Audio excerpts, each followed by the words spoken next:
A particle moves in a circle of radius 4 centimeters, centered at the origin in the xy plane. At time t equals to 0, it starts at the point 0,4 and moves counterclockwise as t increases, going around the circle in 10 seconds at constant speed. Write the parameterization for the particle's motion, and the question is, what's the particle's speed? Right. So let's think about the situation here. You start at 0, 4. Here's 4, 0, 4 is not here. 0, 4 is here, right? So you start here, and it's moving counterclockwise. So it's going this way, and you're moving on this circle of radius 4. So it's going this way, and then you know that the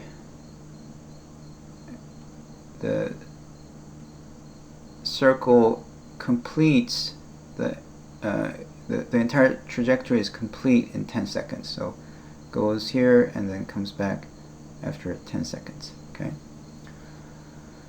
All right. So here, let's do some stuff here. So one thing that you could do is forget about the fact that t equals to 0 when it starts at 0,4, because I know an easy parametrization, which is if you start at 4, 0, then one easy parametrization is this. You have cosine 4 cosine t, 4 sine t. Yeah, that's a parametrization that starts from here and then goes around the circle. And of course it completes in 2 pi seconds, which is about 6.2 seconds, right? Or 6.3 seconds. Okay. So that we have something to work on. Okay. Let's try to change this a bit to fit the description. Yeah. First thing that you see is that at time t equals to pi over 2, then it starts here, right? So here's a nice way to manipulate this so that the curve starts at pi over 2, and the way we do it is we replace t by t plus pi over 2.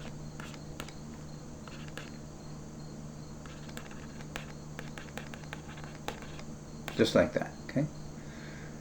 Now, then what happens is when t is 0, you get cosine of pi over 2, which is 0, and sine of pi over 2, which is 1. So indeed, 1 times 4 is 4, 0 times 4 is 0. Indeed, you start at 0, 4 at time t equals to 0. So this is kind of nice, right? However, you want to simplify this by using the cosine sum formula, cosine a plus b, sine a plus b. Hopefully you know this. If you don't, you should look this up. Okay, so cosine angle sum formula is cosine a cosine b minus sine a sine b. Using this, cosine x plus pi over 2 would be cosine of x cosine of pi over 2 minus sine of x sine of pi over 2, and cosine of pi over 2 happens to be 0, so that just goes away. 0 times anything is 0, and sine pi over 2 is 1, so this is the same thing as negative sine of x. Interesting. And then the sine summation formula is sine a cosine b plus cosine a sine b. And likewise, if you put x plus pi over 2 in this formula, you get sine of x cosine of pi over 2 plus cosine of x sine of pi over 2. And like before, since cosine pi over 2 is 0, this goes away, and sine pi over 2 is 1, so you get cosine of x. Okay, so what did we just find? We found that if we have RT as this is negative sine t, so negative 4 sine t and 4 cosine t, then at least you have something that begins here and it's going counterclockwise, rotating that way. Now what's not so satisfactory is that see, this is going to complete the entire circle in 6.3 seconds, or twice of pi. Pi is about 3.14, so doubling it will get you something close to 6.3. And that's not what we want. We want it to complete in 10 seconds. So how do we change that? Well, if you replace t by omega t, that omega has the meaning of the angular speed, right? So let's work with that. So we're going to start now. After that hard work, we realize that RT should be written as negative 4 sine omega t, comma 4 cosine omega t, where we can tweak the value of omega so that it can do a full circle in 10 seconds. Okay. All right. Now, how do we know when this will complete in 10 seconds? Well, that means when t is 10, Wt should be 2 pi, because as you know, sine and cosine, their period is 2 pi. It completes the entire thing in 2 pi. So when t is 10, this has to be true, and therefore when we plug in 10, we end up with omega being 2 pi over 10, which is pi over 5, right? So that's nice. We can plug that back in, and we have a very good answer, which is xt should be this one with omega being pi over 5. So this answer should be pi over, no, not pi over 5. Negative 4 sine of pi over 5 times t. And remember, this has units, so you better have units. So this should be in centimeters.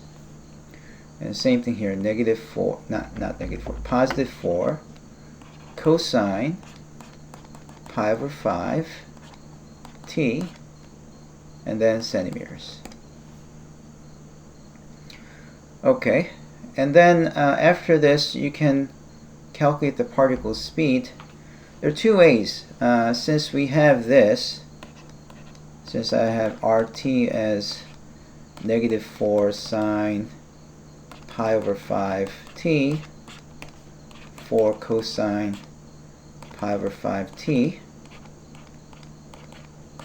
you can calculate the speed by first finding the velocity, which is the derivative, and that's sine differentiates cosine, and that's negative 4 pi over 5 cosine pi over 5 t, comma, when you differentiate cosine, it's negative 4 pi over 5 sine pi over 5 t, just like that, right? And then you have the norm of Vt, as the square root of this square plus that squared. It's kind of ugly, so I'll leave that to you. And if you did this calculation and used the fact that cosine squared plus sine squared is 1, you're going to end up with 4 pi over 5 as your answer. Okay, so that's one way to do it. You can write this as 4 pi over 5, and the answer should be in units of centimeters per second. But I think the better way is to do the following. It's the entire thing is 2 pi times, see, it's a circle of radius 4, right? It's a radius 4 circle, and the circumference is 2 pi r, which is 2 pi times 4, so that's 8 pi. and you're completing this 8 pi in 10 seconds. And the nice thing is, this is a constant speed motion. Well, you should know that this is constant speed. It has a constant angular velocity. It has a constant angular speed, and therefore it's a constant speed motion. And if you know that, then all you have to do is take the entire circumference, the distance covered, divided by the time it took. So just use speed equals to distance over time, which is 8 pi divided by 10 seconds, and that's just 4 pi over 5. Okay, so that would have been a much faster approach without having to do all the calculus.